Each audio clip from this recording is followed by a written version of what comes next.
আপনারা জানেন যে গতকাল থেকে আমরা শহীদ ওসমান হাদির হত্যার সুষ্ঠু তদন্তের জন্য ডক্টর মোহাম্মদ ইউনূসকে জাতিসংঘে একটি চিঠি প্রেরণের জন্য আহ্বান জানিয়ে তার বাসভবনের সম্মুখে অবস্থান করছিলাম। আমরা খুব গুটি কয়েক মানুষ সেখানে ছিলাম এবং আমরা পুরো গতকাল 4টা থেকে আজকের এই সময় পর্যন্ত শহীদ ওসমান হাদির স্ত্রী, তার সন্তান এবং আমরা পুরোটা সময় ধরে কিভাবে শান্তিপূর্ণভাবে আমাদের এই দাবিটা আদায় করা যায় সেটা নিয়ে আমরা আমাদের মতো করে এগোচ্ছিলাম এবং আমাদের সাথে সরকারের বিভিন্ন সময়ে তারা কোনোভাবেই আমাদের কাছে ওইভাবে করে যোগাযোগ করতে তারা স্বাচ্ছন্দ্য বোধ করে নাই। আমাদের কাছে মনে হয়েছে নয়তো 8 ঘন্টা শহীদ ওসমান হাদির স্ত্রী যমুনার সামনে ছিলেন, যমুনা থেকে একজন পিয়ন বের হয়ে তাকে সম্মান জানানোর এতটুকু প্রয়োজন বোধ করেন নাই। তো আমরা আজকে যখন শহীদ ওসমান হাদির স্ত্রী তিনি বিকেলবেলা জুমার নামাজের পরে তিনি আবার যখন এসে যমুনা অভিমুখে আসতে রওনা দিয়েছেন, প্রায় কাছাকাছি চলে এসেছেন, তখন আমাদের কিছু ভাই বোন তাদেরকে আমরা ভিতরে পাঠানোর জন্য চেষ্টা করতেছিলাম, কারণ শহীদ ওসমান হাদির স্ত্রী একা হয়ে গেলে তার সাথে কি ধরনের পরিস্থিতি ঘটতে পারে সেটা জানবার জন্যই মূলত আমরা তাদেরকে প্রেরণ করবার চেষ্টা করেছিলাম। এবং ভিতরে আমাদের কিছু ইনকিলাব কর্মী মঞ্চের সদস্য ছিল যাদেরকে ভিতর থেকে আবার বাইরে আসতে দেওয়া হচ্ছিল না। তো এই সার্বিক পরিস্থিতি তদারকির জন্য আমরা জুমা এবং শান্তা সহ যুবাকে প্রেরণ করেছিলাম যাতে ওরা গিয়ে দেখে আসে এবং ওদেরকে সঙ্গে করে নিয়ে আসে। তো প্রথম অবস্থায় সেটা হচ্ছে পুলিশ কোনোভাবেই তাদেরকে ভিতরে যেতে দিবে না। তো ওরা অনেকভাবে বোঝানোর চেষ্টা করেছে কিন্তু কোনোভাবেই ওরা মানতে ছিল না। পরবর্তীতে আমরা বলেছিলাম যে এবং এটা তো একদম খুবই সহজ ব্যাপার, 1 মিনিটের ব্যাপার, আমাদেরকে সরিয়ে দেওয়া এই ওখান থেকেই করা। তো ওরা কি করেছে, জুমা এবং শান্তার গায়ে হাত তুলেছে এবং দেখবেন যে শান্তাকে গলা চেপে ধরেছে এবং জুমার পুরো গালে তারা তাদের খামচি দিয়েছে আর কি, মানে এইটা কি, এবং বুট দিয়ে ওদেরকে রাস্তায় পাঠিয়েছে। তো এই যে ফ্যাসিবাদী আমলের যেই পুলিশ, এই যে পুলিশ লীগ, তারা আবার নতুন করে যে মাথাচাড়া দিয়ে হচ্ছে এবং তাদেরকে যে কেউ কন্ট্রোল করতে পারছে না। আমরা দেখতেছিলাম যখন আমাদের উপরে হামলা হয়েছে তখন পুলিশের ঊর্ধ্বতন কয়েকজন কর্মকর্তা, ডিবি কমিশনার, তিনি চেষ্টা করছিলেন বারংবার যে আসলে যাতে আমাদের উপরে হামলাটা না হয়, কিন্তু পরক্ষণেই আমরা দেখতে পেয়েছি যে তার আদেশ অমান্য করে পেছন থেকে পুলিশের কিছু সদস্য তারা অতর্কিত হামলা করেছে এবং আমাদের ভাইদেরকে রক্তাক্ত করেছে। তো আমরা ইনকিলাব মঞ্চের পক্ষ থেকে এর তীব্র নিন্দা জানাই এবং যারা এই আক্রমণের সাথে জড়িত রয়েছে তাদেরকে অতি দ্রুত বিচারের মুখোমুখি করবার জন্য আহ্বান জানাই, কারণ বাংলাদেশের জনগণ এই মুহূর্তে প্রচন্ডভাবে তারা ক্ষেপে রয়েছে, তারা কোনোভাবেই এই ব্যাপারটাকে মেনে নিতে পারছে না। যার কারণে আমরা বলবো বাংলাদেশের আইন শৃঙ্খলা পরিস্থিতি এবং জনগণকে শান্ত রাখবার জন্য আপনাদের অতি দ্রুত আজকে কারা কারা হোটেল ইন্টারকন্টিনেন্টাল এবং যমুনার যে সকল পুলিশ সদস্য দায়িত্বে ছিলেন তাদেরকে চিহ্নিত করার ব্যবস্থা করেন। এবং তারা যেই কাজটা করেছে সেটা হচ্ছে অধিকাংশ পুলিশ সদস্যের কোনো নেম প্লেট ছিল না, তারা নেম প্লেট খুলে ফেলেছে এবং প্রত্যেকে মাস্ক পরা ছিল। এই যে মাস্ক পরে নেম প্লেট খুলে যে হামলা, এই হামলা তো আমরা, এবং হেলমেট পরে এই হামলাগুলো তো আমরা দেখেছি ফ্যাসিবাদী হাসিনার আমলে। তাহলে কি এখন যমুনা পাহারা দিচ্ছে বা যমুনায় বসে আছে কি হাসিনা সেই ফ্যাসিবাদী আমলের পুলিশ লীগ কিনা সেটা আমরা জানতে চাই। সেই সাথে এসএসএফ আজকে প্রচন্ড রকমের দুর্ব্যবহার করেছে আমাদের সাথে, আমাদের যুবাকে রাস্তায় ফেলে মেরেছে এবং মাথায় আঘাত করেছে, ছাদকে মেরেছে।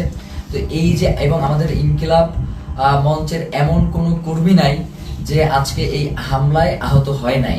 তো এখন আমরা এই প্রশাসনের কাছে জানতে চাই, আমরা তো সুনির্দিষ্ট একটা দাবি নিয়ে ওখানে গিয়েছিলাম যে জাতিসংঘের অধীনে যাতে শহীদ ওসমান হাদির হত্যার বিচারটা করা হয়, এই তদন্তটা নিশ্চিত করা হয়। তাহলে কারা শহীদ ওসমান হত্যার তদন্ত জাতিসংঘের অধীনে দিতে চায় না, যে আজকে স্পষ্ট হয়ে গেছে। আমরা মনে করছি যে প্রধান উপদেষ্টার, আমরা মনে করছি এই যে উপদেষ্টা পরিষদটা যে রয়েছে, এই উপদেষ্টা পরিষদের একটা অংশ শহীদ ওসমান হাদির খুনের সাথে জড়িত, নয়তো কোনোভাবেই এভাবে আর কি অমানবিকভাবে আক্রমণ করার কোনো প্রশ্নই আসে না, যেহেতু এটা শান্তিপূর্ণ অবস্থান ছিল। এবং আপনারা দেখবেন যে প্রধান উপদেষ্টার দপ্তর থেকে একটা তারা প্রেস রিলিজ দিয়েছে এবং সেখানে বলেছে যে আমরা নাকি জল কামানের উপরে উঠে গিয়েছিলাম, অথচ ছবিতে স্পষ্ট করে দেখা যাচ্ছে যে আমরা উল্টো জনগণকে শান্ত করবার জন্য চেষ্টা করছিলাম। যখন জনগণ দেখেছে যে ভিতরে জুমা এবং শান্তাকে রাস্তায় ফেলে মারা হচ্ছে, জনগণ কোনোভাবেই এটা মেনে নিতে পারে নাই, যার কারণে এইখানে ওই উদ্ভূত পরিস্থিতির সৃষ্টি হয়েছে। এর পুরো দায়ভার ওইখানে দায়িত্বরত পুলিশ প্রশাসন এবং সরকারকেই বহন করতে হবে। প্রিয় ভাইয়েরা, আপনাদেরকে স্পষ্ট করে জানাই যে সামনে খুবই গুরুত্বপূর্ণ একটা নির্বাচন রয়েছে 12 তারিখ। এখানে বাংলাদেশের স্বাধীনতা, সার্বভৌমত্ব সহ বাংলাদেশের নিরাপত্তা জনিত বেশ কিছু বিষয় জড়িত রয়েছে, যার কারণে অবশ্যই 12 তারিখে নির্বাচন হতে হবে। এবং যারা 12 তারিখে নির্বাচন বানচাল করে দেওয়ার জন্য আমাদের উপরে আক্রমণ করেছে, তাদের এই নীল নকশাকে বৃদ্ধাঙ্গুলি দেখিয়ে আমাদের জনগণের অধিকার আমাদের বাস্তবায়ন করতে হবে। প্রিয় ভাইয়েরা, জনগণ, বাংলাদেশের জনগণ প্রচন্ড শান্তিপ্রিয় এবং তারা সব সময় সরকারকে সহযোগিতা করে আসছে, কিন্তু সরকার সেই জনগণের উপরে আজকে মুহুর্মুহু sound grenade, tear shell, rubber bullet এগুলো নিক্ষেপ করেছে। এবং এখনো তারা বিভিন্ন জায়গায়, যেমন শাহবাগে এখনো সম্ভবত আক্রমণ চলছে। একটু আগেও আমরা এই লাইভ শুরু করবার আগে দেখতেছিলাম যে শাহবাগে আক্রমণের মতো ঘটনা ঘটতেছে। তো এবং 100-র অধিক শাহবাগেও আহত হয়েছে। তো এই যে পুলিশের ন্যাক্কারজনক হামলা এবং তাদের যে লাগাম টেনে ধরা হচ্ছে না, তারা বলছে, মানে আপনি একটা জিনিস খেয়াল করেন, তারা বলছে যে আয় হাদির লাশ নিয়ে যা। মানে এইটা পুলিশের, মানে সে যদি আওয়ামী লীগ না হয়, সে যদি মানে সত্যিকার অর্থেই কোনো পুলিশ সদস্য হয়ে থাকে, তাহলে তার এই ধরনের কথা বলবার কোনো প্রশ্নই আসে না। তো আমরা স্পষ্টভাবে বুঝতে পারছি যে বর্তমান পুলিশ প্রশাসনের এই যে আওয়ামী লীগ গোষ্ঠী যারা এখন পর্যন্ত রয়ে গেছে, তাদেরকে ছাঁটাই করবার না করবার কারণে এই ধরনের উদ্ভূত পরিস্থিতি তৈরি হয়েছে। এর দায়ভার এই অন্তর্বর্তীকালীন সরকারকেই নিতে হবে। এবং আমরা আশঙ্কা করছি যে যমুনার ভিতরে হয়তো অন্তর্বর্তীকালীন সরকার সেফ না, কারণ যারা আমাদের উপরে যেইভাবে আক্রমণ করেছে, তারা যে কোনো মুহূর্তে যমুনায় ডক্টর মোহাম্মদ ইউনূসের উপরেও আক্রমণ করতে পারে। এই ধরনের একটা আমরা আশঙ্কা বোধ করছি, কারণ এদের আক্রমণের সাথে হাসিনার পুলিশ লীগের আক্রমণ পুরোপুরি মিলে যাচ্ছে। এবং সেই সাথে আমরা এটাও আপনাদেরকে বলতে চাই যে আমরা দেখতেছেন তো আমাদের কি অবস্থা, তারপরেও আমাদেরকে শান্তিপূর্ণভাবে সকল অবস্থার মোকাবেলা করতে হবে। আমরা চাই যাতে বাংলাদেশে কোনো উদ্ভূত পরিস্থিতির সৃষ্টি না হোক, যার মাধ্যমে মূলত আজকের আক্রমণটা হয়েছেই হচ্ছে নির্বাচনকে বানচাল করে দেওয়ার জন্য।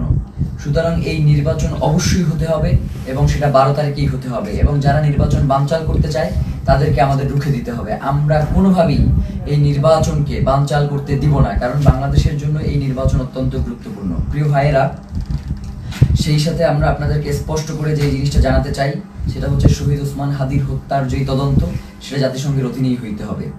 আমাদের এখানে আমরা তাদের সাথে কথা বলেছি, তারা আমাদেরকে আশ্বস্ত করেছিল যে জাতিসংঘের অধীনে এটার তদন্ত হবে, কিন্তু তারা কোনো ধরনের সময়সীমা বেঁধে দেয় নাই।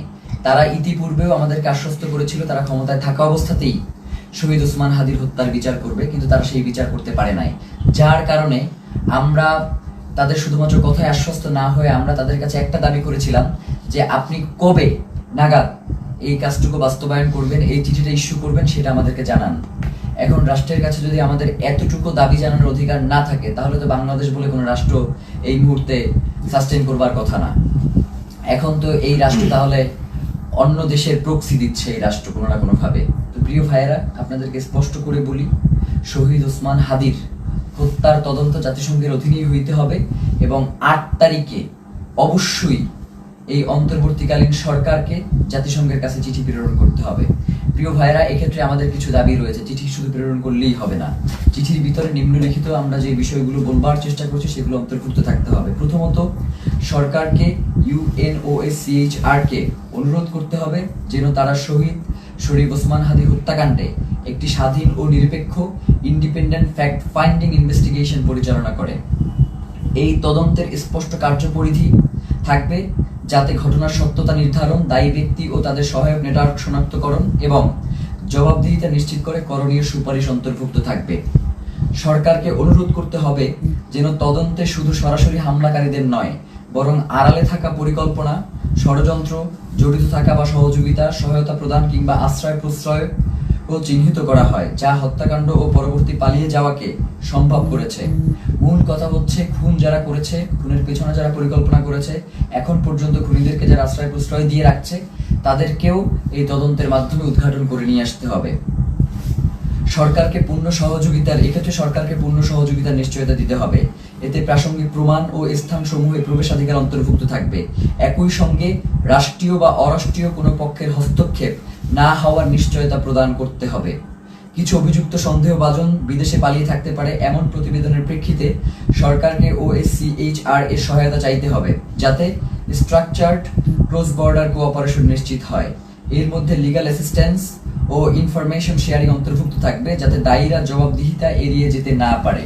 মূল কথা হচ্ছে, শহীদ ওসমান হাদির হত্যার তদন্ত জাতিসংঘের অধীনেই হইতে হবে এবং এই তদন্ত কাজ যাতে কোনো ধরনের বাধাগ্রস্ত না হয়, সকল ধরনের সহযোগিতা এই রাষ্ট্রের পক্ষ থেকে নিশ্চিত করতে হবে। এর বাইরে আমাদের কাছে কোনো সেকেন্ড অপশন নাই। আজকে আমাদেরকে গুলি করেছেন, কালকে প্রয়োজনে আমাদেরকে মেরে ফেলেন, কিন্তু শহীদ ওসমান হাদির হত্যার বিচার এই বাংলার জমিনে হইতেই হবে। এর বাইরে কোনো সরকারের সেকেন্ড কোনো অপশন নেওয়ার কোনো সুযোগ নাই। প্রিয় ভাইয়েরা, আপনাদেরকে বলি, এই যে আজকে আমাদের উপরে যে ন্যাক্কারজনক হামলা হয়েছে, এই ন্যাক্কারজনক হামলার পিছনে কারা রয়েছে, কারা আমাদের উপরে অতি উৎসাহী হয়ে আক্রমণ করেছে এবং আমাদের ভাই বোনদেরকে, মানে একটা মানুষকে আসলে কতটা বাড়ি দেয়া যায় লাঠি দিয়ে, আমরা এটা প্রশাসনের কাছে জানতে চাই। একজন মানুষকে আমি ভিডিওতে দেখেছি 30 থেকে 32টা বাড়ি দিয়েছে। যতক্ষণ পর্যন্ত সে ওইখান থেকে নিরাপদ দূরত্বে না যাইতে পারছে, ততক্ষণ পর্যন্ত একজনের পরে আরেকজন তাকে আঘাত করতেই ছিল। ব্যাপার যেটা ঘটতেছে সেটা হচ্ছে, আমাদের কাছে মনে হচ্ছে যে এই প্রশাসন এখন আর অন্তর্বর্তীকালীন সরকারের কথায় চলে না। এই প্রশাসনকে কেউ নিয়ন্ত্রণ করছে। সেই নিয়ন্ত্রক কারা, সেটা বাংলাদেশের জনগণের কাছে সরকারকে জানাতে হবে। নয়তো এই সরকারের অবশ্যই দায় থেকে যাবে যে কারা জুলাই জনতার উপরে এই আক্রমণটা করলো। তারা শহীদ ওসমান হাদিকে হত্যা করতে পারে নাই। শহীদ ওসমান হাদির হত্যার বিচারের দাবি যদিও জানানো না যায়, তাহলে তো এই রাষ্ট্র সামনে ফাংশন করবে না। এবং আমরা ইতিমধ্যেই দেখতে পেয়েছি যে রাজনৈতিক দলগুলো থেকে এই আক্রমণের ঘটনার ব্যাপারে প্রচন্ড উল্লাস প্রকাশ করা হচ্ছে, আপনারা দেখেছেন। আমরা আপনাদেরকে স্পষ্ট করে জানাই, এই 12 তারিখ ভোটের মধ্য দিয়ে তাদেরকে আপনাদের একটা স্পষ্ট বার্তা জানান দেওয়ার সুযোগ রয়েছে। আপনারা 12 তারিখ তাদেরকে ভোটে পরাজিত করে ইনসাফ ও বাংলাদেশের স্বাধীনতা সার্বভৌমত্বের একটা রাষ্ট্র গড়ে তুলবেন, এমনটাই আমাদের প্রত্যাশা। এবং গণভোটে অবশ্যই আপনারা হ্যাঁ দিবেন, কারণ জুলাই সনদ বাংলাদেশের জন্য অত্যন্ত গুরুত্বপূর্ণ। এর সাথে বাংলাদেশের স্বাধীনতা সার্বভৌমত্ব, সীমান্ত, নিরাপত্তা সবকিছু জড়িয়ে আছে। যার কারণে জুলাই গণভোটে আপনাদেরকে অবশ্যই হ্যাঁ দিতে হবে এবং যারা সৎ এবং যোগ্য, তারা যে দলেরই হোক না কেন, তাদেরকে ভোট দিয়ে আপনাদেরকে ইনসাফের বাংলাদেশ প্রতিষ্ঠার জন্য ক্ষমতায় নিয়ে আসতে হবে। এবং সাধারণ জনগণকে আপনারা আহ্বান জানাই যে আপনারা 8 তারিখ পর্যন্ত একটু ধৈর্য ধারণ করুন, যেহেতু সরকারের পক্ষ থেকে স্পষ্ট বিবৃতি দেওয়া হয়েছে যে 8 তারিখে তারা জাতিসংঘের কাছে এই চিঠি ইস্যু করবে, প্রেরণ করবে। তো এবং তার আগে অবশ্যই এই চিঠি প্রেরণের আগে এই চিঠিতে তারা কি লিখেছে সেটা আমাদেরকে দেখাতে হবে। এইটা না দেখিয়ে কোনো ধরনের ছল চাতুরি মার্কার চিঠি কোনো প্রেরণ করা যাবে না এবং এটা অবশ্যই আমাদেরকে নিশ্চিত করতে হবে। প্রিয় ভাইরা, বাংলাদেশের স্বাধীনতা সার্বভৌমত্ব এবং ইনসাফের লড়াইয়ের জন্য শহীদ ওসমান হাদি শাহাদাত বরণ করেছেন। আমাদেরকেও যদি শাহাদাত বরণ করতে হয়, আপনারা ইনসাফের এই লড়াইকে কোনোভাবেই থামিয়ে দেবেন না। ইনসাফের এই লড়াই আমাদেরকে অবশ্যই চালিয়ে নিয়ে যেতে হবে যতদিন পর্যন্ত বাংলাদেশে আমরা বাংলাদেশের আজাদিকে টিকিয়ে রাখতে আমরা চাই। আমার আশেপাশের 2 জন প্রচন্ডভাবে আক্রান্ত হয়েছে, আমি নিজে আক্রান্ত হয়েছি। আমার এবং আমাকে এবং প্রত্যেকের মাথা টার্গেট করে, এই যে আমার পাশে সালাউদ্দিন আম্মার বসে আছে, ওকে মাথা লক্ষ্য করে গ্রেনেড নিক্ষেপ করা হয়েছে, কিন্তু আল্লাহকে বাঁচিয়ে দিয়েছে যে সেটা জায়গা মতো ওরা নিক্ষেপ করতে সক্ষম হয়নি। ওর মুখে সেলাই দিতে হয়েছে, ওর হাতে ব্যান্ডিজ, জুমার গালের প্রত্যেকটা জায়গা আছড়ানো, মাথায় বাড়ি দিচ্ছে, শান্তাকে গলা টিপে ধরেছে। আমাদের এবং ইনকিলাব মঞ্চের যারা ভিতরে ছিল, আমাদেরকে ওখান থেকে আমাদেরকে গুলি করে রাবার বুলেট নিক্ষেপ করে সরিয়ে দেওয়ার পরে তারা আমাদের যে সকল ভাই ভিতরে আটকা ছিল, শত শত পুলিশ গিয়ে তাদেরকে নির্বিচারে পিটিয়েছে। ফাহিম সহ 2-3 জনের হাত ভেঙে গিয়েছে এই পিটানে। আমরা আমাদের আরেকজন কর্মী যার অবস্থা খুবই সংকটাপন্ন ছিল, যাকে অক্সিজেন দিয়ে তারপর হসপিটালে নিয়ে আসতে হয়েছে এবং তাকে প্রচন্ডভাবে মাথায়, হাতে, কোমরে সব জায়গায় এত পেটানো হয়েছে যে সে এখন ট্রমাটাইজড। আমরা জানাতে চাই, এই সরকারকে বলতে চাই, আপনি অতি দ্রুত কারা এই আক্রমণ করেছে তাদেরকে চিহ্নিত করে বিচারের মুখোমুখি করেন, নয়তো যে কোনো পরিস্থিতির জন্য আপনাকে অবশ্যই দায়ী থাকতে হবে। কারণ বাংলাদেশের জনগণ ততক্ষণ পর্যন্তই শান্তিপূর্ণ যতক্ষণ পর্যন্ত জুলাইয়ের প্রেক্ষাপট তৈরি না হয়। আপনারা কিন্তু খুব তাড়াতাড়ি একটা জুলাইয়ের প্রেক্ষাপট তৈরি করে ফেলতেছেন। এখন যদি আপনারা এটাকে কন্ট্রোল করতে না পারেন তাহলে বাংলাদেশের স্বাধীনতা, সার্বভৌমত্ব কিন্তু টিকবে না। এবং আপনাকেও, প্রধান উপদেষ্টা আপনি আছেন, আপনি আমেরিকাতে চলে যাবেন সেটা হবে না, আমাদের কাছে জবাবদিহি করে এরপরে আপনাকে আমেরিকা যেতে হবে যে কেন জুলাই জনতার উপরে, শহীদ ওসমান হাদির ভাই বোনদের উপরে এভাবে ন্যাক্কারজনক হামলার মতো ঘটনা ঘটানো হলো। ছাত্র ভাইদেরকে উদ্দেশ্য করে বলি যে আমাদেরকে ধৈর্য ধারণ করতে হবে এবং আমাদেরকে এই লড়াই কৌশলের মধ্য দিয়ে আমাদের যাতে মনোবল ভেঙে না যায়, আমাদেরকে সে ব্যাপারে সচেষ্ট থাকতে হবে। এই লড়াই তো একদিনের লড়াই না, আমাদের আজাদির লড়াই চলছে এবং আজাদির এই লড়াই চলবে। আমাদের এখন পিঠ থেকে গিয়েছে, আমাদের আসলে আর পিছনে যাওয়ার কোনো সুযোগ নাই। এখন থেকে আমাদেরকে সামনেই এগিয়ে যেতে হবে। 8 তারিখ পর্যন্ত যেহেতু সরকার সময় চেয়েছে, আমরা সরকারকে সেই সময়টুকু দিলাম। সে যদি এই সময়টা আগেই ঘোষণা করতো তাহলে তো এই ধরনের কোনো পরিস্থিতি তৈরিই হতো না। যার কারণে আমার কাছে মনে হয় যে সরকার ইচ্ছাকৃতভাবে এই ঘটনা ঘটিয়েছে। এর দায়ভার সরকারকেও বহন করতে হবে। বাংলাদেশের জনগণ এই অন্তর্বর্তীকালীন সরকারকেও ছেড়ে দেবেন, এটা বলে দিলাম। আজকের মতো আমরা সবাই প্রচন্ডভাবে আহত অবস্থায় এখানে বসে রয়েছি। ফাহিমের দেখেন যে পুরো ট্রাউজারটা ওর রক্তে লাল হয়ে আছে, আমার পুরো পাজামার রক্তে লাল হয়ে আছে, ওর পুরো হাত আঙুল ভেঙে গেছে, মুখে সেলাই দেয়া, এবং এইভাবে প্রত্যেককে এমন ভাবে আক্রমণ করা হয়েছে। আল্লাহ আমাদেরকে রক্ষা করেছেন, নয়তো তাদের যেই ধরনের আজকে আক্রমণের ভূমিকা ছিল তারা আমাদেরকে খুন করবার উদ্দেশ্য নিয়ে এই আক্রমণটা করেছে। তো আমরা আমাদের এক ভাইকে হারিয়েছি, আমাদের কোনো এরপরে যদি আমরা আমাদের কোনো ভাইকে হারাই, এরপরেও নির্বাচন হইতে হবে, নির্বাচন পেছানো যাবে না। নির্বাচনের পরে যে রাজনৈতিক দল ক্ষমতায় আসবে তারা যদি এই ব্যাপারে কোনো সুষ্ঠু পদক্ষেপ না নেয়, আমরা শুধু বলি ব্যাপারটা এমন না, আমরা তাদের জীবনকে জাহান্নাম বানাই দিব বলছি, তাদের জীবনকে জাহান্নাম বানাই দেবো, এই কথা বলেই শেষ করলাম। জুমার কিছু বলবার আছে? ধন্যবাদ। আসসালামু আলাইকুম।